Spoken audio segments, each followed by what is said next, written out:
You have done some great work in this area of fraud, the overlap between fraud and other things going on that have driven up costs that are ultimately related to mental health and related issues. And so yesterday, I've been in Minnesota, and we've been living through the Feeding Our Future scandal since the early 2022. My organization has been dealing with this fraud issue for years, and on Powerland, we've been writing about it for years.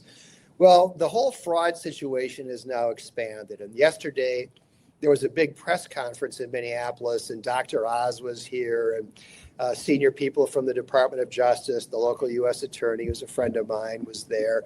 And they had a press conference. The investigation has now expanded into the whole range of Medicare programs, 14 Medicare programs administered by the state of Minnesota, but spending primarily federal tax dollars. And the FBI and the U.S. Attorney's Office have been investigating, looking for fraud similar to what we saw here in the Feeding Our Future scandal, which amounted probably to about $500 million.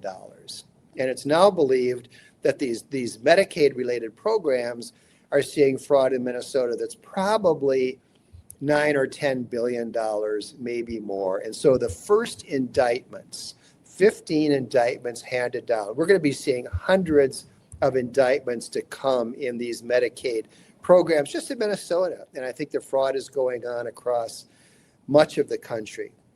And a lot of the fraud in Minnesota, most of it, frankly, is centered in the Somali community here, which is relatively small. But one of the areas of fraud, one of the programs has to do with autism.